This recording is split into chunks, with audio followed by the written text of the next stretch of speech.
They told the families there would be no one coming home from that mission, and for 5 long days, everyone believed they were right. When a lone American soldier finally stepped out of the morning fog and crossed back into friendly lines, exhausted but carrying information that would soon reshape the understanding of an entire operation, even the officers responsible for sending him into enemy territory struggled to explain how he had survived. His name was Sergeant Daniel Carter, and although official records confirmed his return, the story behind those 5 days remained buried inside scattered reports, overlooked field notes, and memories that faded as decades passed. History often remembers famous generals, decisive battles, and dramatic victories, yet many extraordinary stories disappear between the pages of operational records. Daniel Carter's journey is one of those forgotten stories, not because it lacked courage, but because it unfolded far from cameras, headlines, and celebrations. To understand why his survival was so remarkable, we must first understand the world into which he disappeared. This was a battlefield defined by uncertainty, where maps changed almost daily, communications were unreliable, and the lines separating friendly territory from enemy control could shift within hours. Reconnaissance teams operated in that uncertain space, gathering information that commanders desperately needed but rarely obtained without enormous risk. Their success was measured not by recognition, but by the accuracy of what they observed and whether anyone returned to report it. Daniel Carter had earned a reputation as a calm and disciplined non-commissioned officer.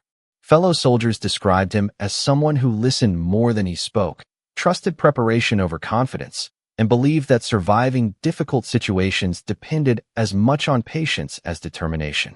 Those qualities rarely appeared in official citations, yet they shaped every decision he would later make. The mission assigned to his small reconnaissance patrol appeared demanding but achievable. Intelligence suggested unusual enemy activity beyond the established front, and commanders needed reliable confirmation before committing larger formations to the area. The assignment was simple in theory: move quietly, observe carefully, document what could be confirmed, and return before conditions changed. No one expected the operation itself to become part of history. What the planners could not fully anticipate was how quickly the battlefield would evolve. Reports arriving from neighboring sectors hinted that enemy units were maneuvering faster than expected, while weather complicated communication and limited aerial observation. Every hour increased uncertainty, forcing headquarters to make decisions with incomplete information. Yet from Daniel Carter's perspective, none of those developments were visible when his patrol crossed the line into hostile territory. They carried enough supplies for a limited mission, trusted their training, and understood the importance of remaining undetected. Behind them lay the familiar structure of organized military support. Ahead stretched miles of unfamiliar ground where every landmark mattered and every decision could shape the next. Somewhere beyond those rolling fields and wooded ridges, history was already beginning to change, although none of the men could have known it. Within days, official reports would list the patrol as missing. Within weeks, many assumed no survivors remained. But hidden behind those brief military records was a far more extraordinary journey, one that began not with a dramatic battle, but with a single reconnaissance mission that quietly disappeared beyond the enemy's lines. The reconnaissance patrol crossed the line before sunrise, moving quietly through fields still covered with the damp mist of early morning. Their orders were deliberately limited in scope: observe unusual enemy movement, identify transportation routes, confirm the location of recently reported supply activity, and return without unnecessary contact. Success depended less on speed than discipline. Every member of the patrol understood that gathering reliable information could influence decisions affecting thousands of soldiers positioned miles away. Daniel Carter reviewed the map one final time before folding it carefully into his jacket. The terrain ahead offered both opportunity and danger. Thick forests could conceal movement, but they also complicated navigation. Small farming villages appeared peaceful from a distance, yet any occupied building could become an observation point. Narrow streams and low ridges created natural obstacles that rarely appeared significant on military maps, but often determined how quickly a patrol could travel. The mission planners had selected the route because recent aerial photographs suggested lighter enemy activity there, but those photographs were already several days old. On a battlefield where conditions changed constantly, even accurate intelligence possessed a limited lifespan. As the patrol advanced deeper into unfamiliar territory, the first signs of changing conditions slowly appeared. Fresh vehicle tracks crossed roads that earlier reports had described as lightly used. Telephone lines extended toward positions not previously marked on reconnaissance sketches. Occasional engine noise echoed from beyond the hills, suggesting larger formations were operating nearby. None of these observations alone proved that the operational picture had changed, yet together they hinted that something larger was unfolding beyond the patrol's immediate view. Daniel carefully recorded each detail, resisting the temptation to draw conclusions before enough evidence existed. That discipline reflected years of experience. Reliable reconnaissance depended upon observation before interpretation. Every note might later become one piece of a much larger puzzle assembled by intelligence officers far behind the front. Throughout the morning, the patrol maintained steady progress while avoiding roads whenever possible. Open fields offered visibility but increased the risk of being seen. Dense woodland provided concealment while slowing movement and making orientation more difficult. Time itself became an important consideration. The longer the patrol remained beyond friendly lines, the greater the chance that changing battlefield conditions would complicate their planned return. By early afternoon, radio communication became increasingly unreliable as the surrounding terrain interfered with transmission. Although temporary communication interruptions were expected during reconnaissance operations, they reduced the patrol's ability to receive updated instructions if the situation changed. Unknown to Daniel and his companions, exactly that was happening. Reports arriving at headquarters indicated unexpected enemy maneuvering across several neighboring sectors. Commanders began reassessing their assumptions about the entire area, but those revised assessments could not immediately reach the small reconnaissance team already operating deep beyond the established front. The patrol continued according to its original orders, unaware that the battlefield surrounding them was gradually transforming. Every observation strengthened the impression that enemy activity exceeded previous estimates. Additional supply vehicles appeared along secondary roads. Engineers worked near bridge crossings, and fresh defensive positions seemed to have been established with surprising speed. Daniel recognized that these developments could prove significant, making careful documentation even more important. Yet with every mile traveled, the distance separating the patrol from friendly forces also increased. By late afternoon, subtle signs suggested that routes considered safe only hours earlier might no longer remain open. The mission itself had not changed, but the world around it certainly had, and before another sunrise arrived, Daniel Carter would discover that returning home would require far more than simply retracing the path that had brought his team behind the enemy lines.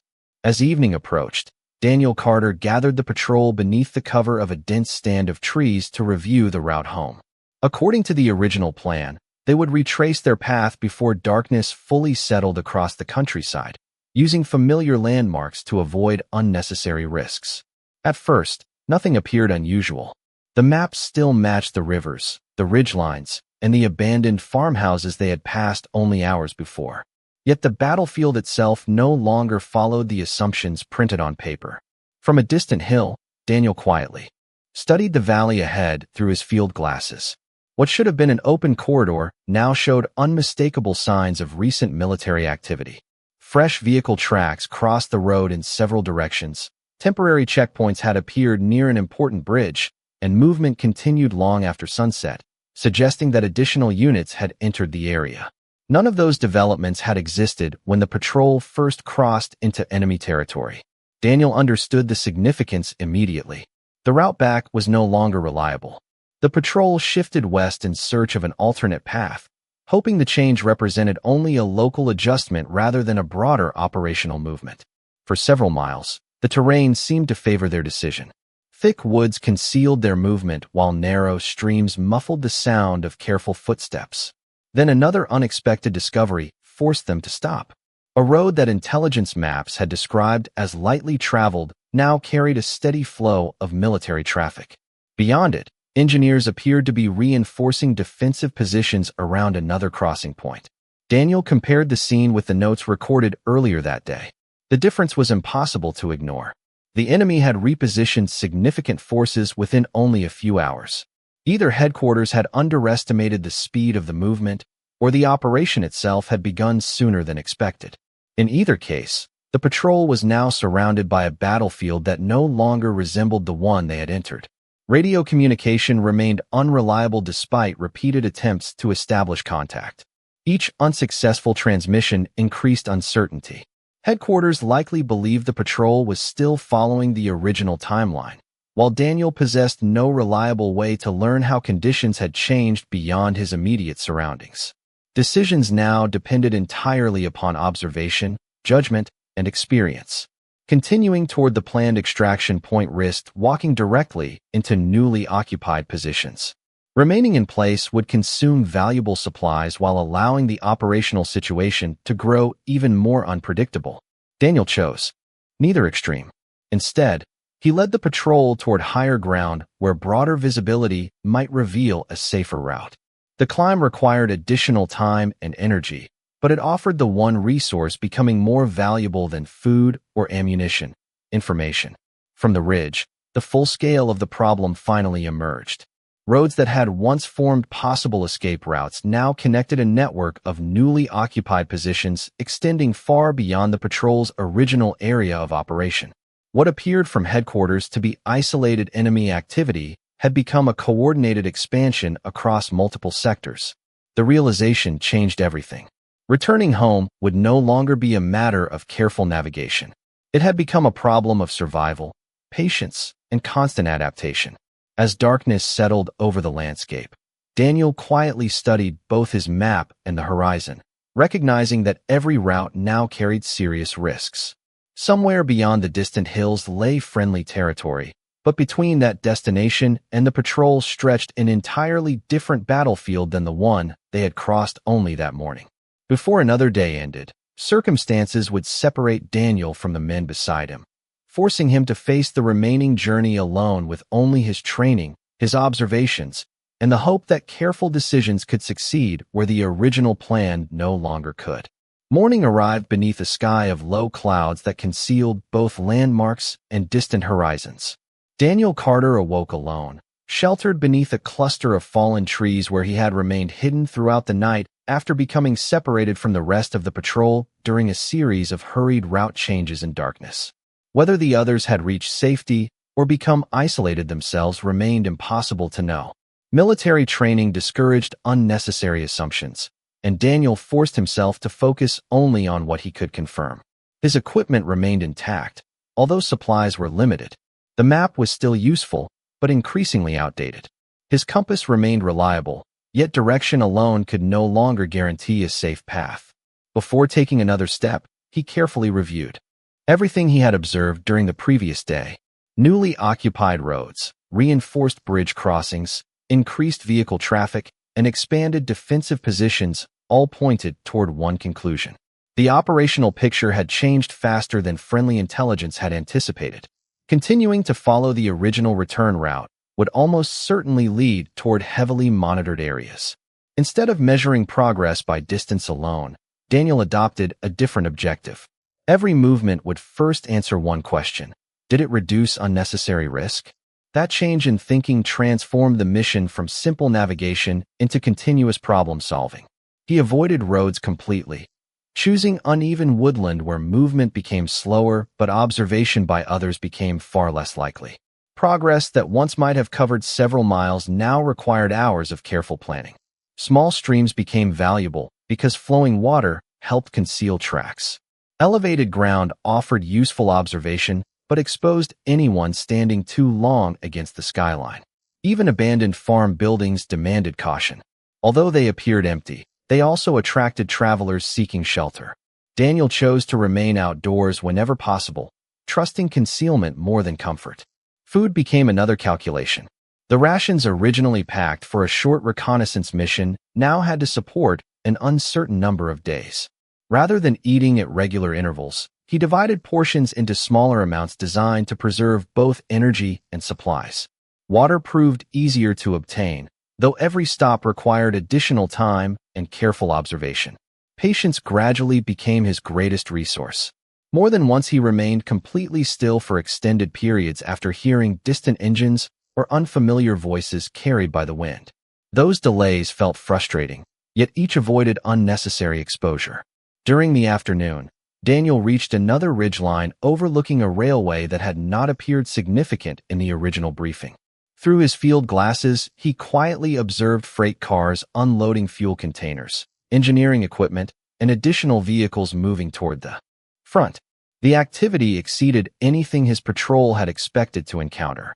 He carefully recorded times, approximate numbers, directions of travel, and recognizable landmarks beside the railway. The information suggested that the enemy was reinforcing the sector on a scale capable of influencing future operations well beyond this single location. At that moment, Daniel understood that the notebook inside his jacket had become almost as valuable as his own safe return. Delivering those observations might allow commanders to adjust their plans before larger formations encountered unexpected resistance.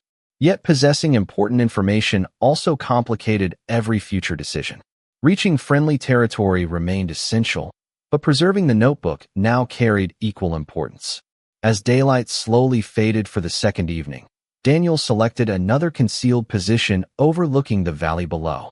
Exhaustion pressed against every decision, while uncertainty continued to shape every mile ahead. He had survived another day not through extraordinary luck, but through disciplined observation, careful judgment, and an acceptance that the fastest route home was no longer the safest one. Unknown to him, the discoveries recorded inside that weathered notebook would soon become the most significant evidence collected anywhere along this section of the front. The third morning behind enemy lines began with steady rain, reducing visibility while turning narrow forest trails into slow, uncertain paths. Daniel Carter recognized that the changing weather created both advantages and new dangers. Rain softened distant sounds, making movement easier to conceal, yet it also slowed every step and increased the risk of losing valuable time. More importantly, damp conditions threatened the notebook that now contained observations gathered over 2 days of careful reconnaissance. Before leaving his concealed position, he wrapped the pages inside an additional layer of protective cloth, knowing that preserving the information had become just as important as preserving himself. The previous afternoon's discoveries continued to shape every decision. The concentration of railway activity, engineering equipment, and supply deliveries suggested preparation for a much larger operation than headquarters had expected. If those movements remained unnoticed, friendly commanders might advance based upon outdated assumptions, placing entire formations at unnecessary risk. Daniel understood that the information no longer belonged only to him. It represented knowledge that could influence decisions far beyond the forest through which he quietly traveled. That realization transformed his objective. Survival alone was no longer enough. He had to survive while protecting the evidence he carried. Throughout the morning, he avoided obvious routes, choosing instead to follow natural terrain features that offered concealment without forcing unnecessary detours. Small streams guided his direction while dense woodland shielded his movement from distant observation. Several times he paused for extended periods after noticing fresh footprints crossing muddy ground. The impressions revealed recent activity, but without exposing himself, Daniel could not determine whether they belonged to patrols, engineers, or local civilians. Rather than satisfying curiosity, he accepted uncertainty and altered course.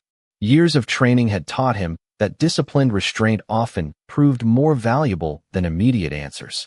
By midday, hunger and fatigue began affecting concentration. Daniel deliberately slowed his pace, reminding himself that exhaustion increased the likelihood of simple mistakes. He reviewed the map again beneath the shelter of large pine trees, comparing printed roads with everything he had personally observed. The difference between the official map and battlefield reality continued to widen. Entire sections now appeared strategically transformed. Temporary supply depots had emerged where empty fields had once existed. Vehicle movement concentrated around intersections previously considered secondary. Every observation reinforced the conclusion that enemy commanders were preparing sustained operations rather than temporary repositioning. During the afternoon, Daniel reached another elevated overlook from which he quietly examined a broad valley.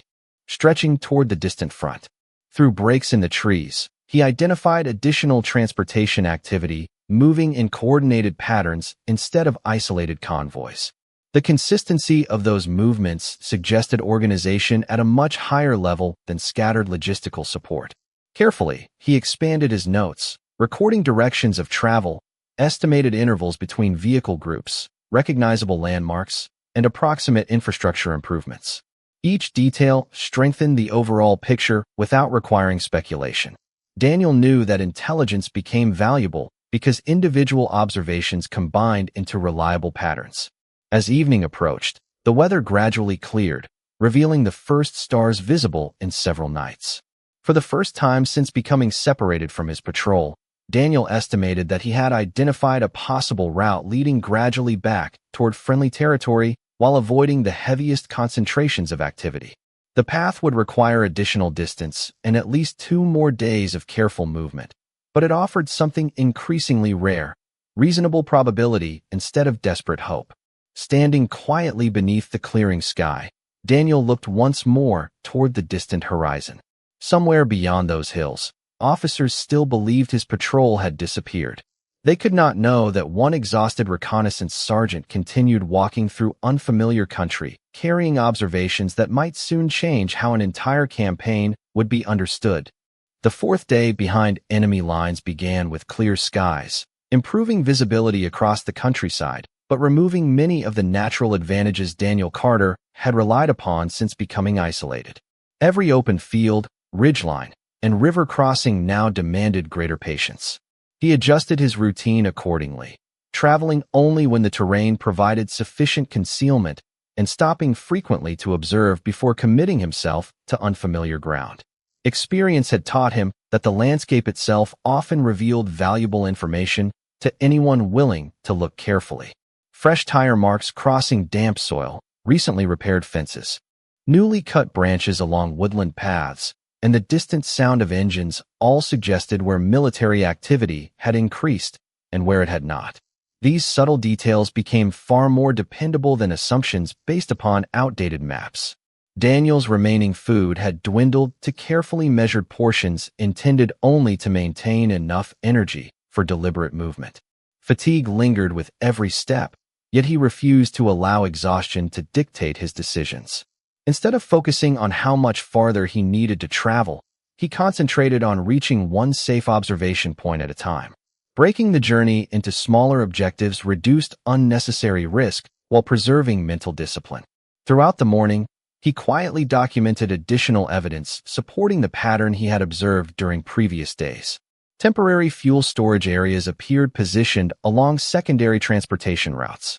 Engineering crews continued strengthening bridges capable of supporting heavier vehicles. Supply traffic followed remarkably consistent schedules, suggesting careful planning rather than emergency improvisation. None of these observations alone explained the enemy's larger intentions, but together they painted an increasingly coherent picture of preparations extending well beyond local defensive activity. Daniel realized that his notebook had evolved from a collection of isolated field notes into a detailed chronological record of an expanding military operation. That realization also increased the responsibility resting upon him. If the information never reached headquarters, its value would disappear entirely. During the afternoon, Daniel approached a narrow valley that offered the shortest route toward friendly territory. From a distance, the landscape appeared quiet, but years of reconnaissance training encouraged caution over convenience. He remained concealed for nearly an hour, studying the area through his field glasses before taking another step. Gradually, small details emerged that might have escaped a hurried traveler. Dust rose at regular intervals from a hidden road beyond the trees. Birds repeatedly changed direction from the same section of woodland, suggesting ongoing movement below the canopy. Even the rhythm of distant engine noise followed a pattern rather than random activity. Daniel abandoned the tempting shortcut and instead climbed toward higher, more difficult terrain where slower progress offered greater security. The decision added several exhausting miles to his journey, yet it reflected the principle that had preserved him throughout the mission. Uncertainty demanded observation before action. Late that evening, He reached a rocky overlook from which the distant outline of familiar terrain finally appeared on the horizon. Although friendly positions remained many miles away, the landscape itself confirmed that he was gradually leaving the area of concentrated enemy activity. For the first time since becoming separated from his patrol, the possibility of completing the journey seemed realistic rather than merely hopeful. Even so, Daniel refused to celebrate prematurely. Military history contained countless examples of successful missions lost during their final stages through overconfidence or impatience. Carefully protecting both himself and the notebook beneath his jacket, he settled into another concealed resting place as darkness returned. One final day remained between him and the opportunity to deliver observations that could help commanders understand not only where the enemy had moved, but why the battlefield had changed so dramatically while one small reconnaissance patrol remained cut off from the world.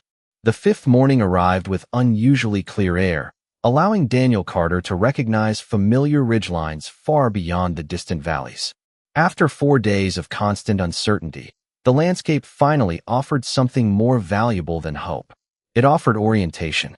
According to both his map and the natural features surrounding him, friendly territory was no longer an abstract destination, but a realistic objective that could be reached before another night, if every remaining decision proved correct. Yet experience had taught him that the final stage of any reconnaissance mission often demanded the greatest discipline.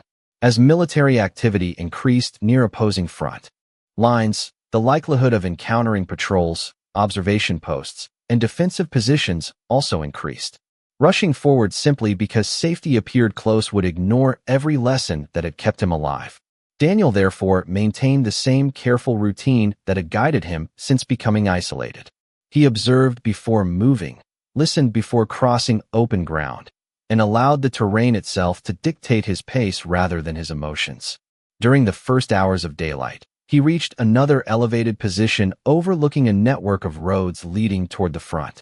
What he observed immediately confirmed that his notebook contained information of exceptional value. Vehicle movement followed highly organized schedules. Engineering units continued reinforcing transportation corridors, and temporary fuel storage areas now connected directly with newly established supply routes. Comparing these observations with those recorded over previous days, Daniel recognized a consistent pattern rather than isolated activity. The expansion had been deliberate, methodical, and coordinated across multiple sectors.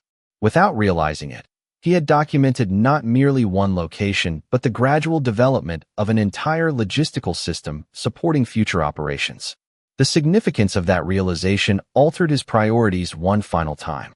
Until now, survival and intelligence had shared equal importance. At this moment, Daniel accepted that preserving the notebook must remain the highest priority, even if doing so required abandoning equipment that could slow his movement. He carefully reorganized everything he carried, removing unnecessary weight while protecting the field notes beneath additional waterproof wrapping. Every page represented observations gathered through patience rather than speculation, and every observation strengthened the larger picture waiting to be assembled by intelligence analysts once he returned. By early afternoon, the first unmistakable signs of friendly activity appeared in the distance. Although still separated by difficult terrain, Daniel identified familiar defensive construction, recognizable communication lines, and landmarks consistent with maps issued before the mission began. Relief briefly crossed his mind, but he immediately reminded himself that appearances alone could never replace verification. Battlefields changed quickly, and assumptions had nearly trapped him before. Only after several hours of careful observation did he begin moving toward the area with cautious confidence. As the sun slowly descended, Daniel finally reached the edge of territory patrolled by friendly forces. The journey that had begun as a routine reconnaissance assignment had evolved into 5 days of continuous adaptation, where survival depended not upon extraordinary strength, but upon disciplined observation, patience, and an unwillingness to ignore changing evidence. The notebook inside his jacket contained far more than personal memories. It preserved a chronological record explaining how the battlefield had transformed while he remained beyond the lines. Later, Officers reviewing his observations would discover that many of his field notes confirmed reports arriving from entirely different sectors, allowing intelligence specialists to reconstruct enemy preparations with far greater accuracy than previously possible. Historians would later argue that the true achievement of Daniel Carter's journey was not simply that one soldier returned alive. It was that he returned with carefully documented evidence gathered under circumstances where almost every assumption had failed, proving once again that in war, the most valuable weapon is often accurate information carried safely home. The first familiar voices Daniel Carter heard after 5 days behind enemy lines did not bring immediate celebration. They brought careful questions. In wartime, a lone soldier emerging unexpectedly from contested territory required both medical attention and verification before anything else. Friendly personnel quickly recognized the condition of his uniform, the exhaustion visible in every movement, and the notebook he refused to surrender until it reached the appropriate intelligence officers. Daniel answered only the most essential questions during the initial debriefing, understanding that memory remained most reliable when observations were recorded before time blurred important details. His notebook immediately attracted attention. Rather than containing dramatic personal accounts, it presented carefully organized field observations recorded day by day. Dates, approximate times, estimated vehicle movements, bridge improvements, railway activity, temporary supply areas, engineering work, terrain changes, and route conditions filled the weathered pages. Intelligence specialists compared those notes with intercepted communications, aerial photography, and reports arriving from neighboring sectors. One observation alone might have appeared insignificant. Together, however, they revealed a remarkably consistent pattern confirming that enemy logistical preparations had expanded more rapidly than earlier assessments suggested. The information helped explain why reconnaissance teams operating in nearby sectors had encountered unexpected resistance and why several planned operations required immediate reconsideration. Daniel himself never claimed that his observations changed the course of the war. Professional soldiers rarely measured success through dramatic statements. They understood that military decisions emerged from many independent sources of information working together. His notebook became valuable because it strengthened confidence in conclusions already beginning to emerge elsewhere. Independent observations confirming one another created the reliability commanders needed before committing larger forces. During the following days, intelligence officers interviewed Daniel repeatedly, reconstructing his route mile by mile.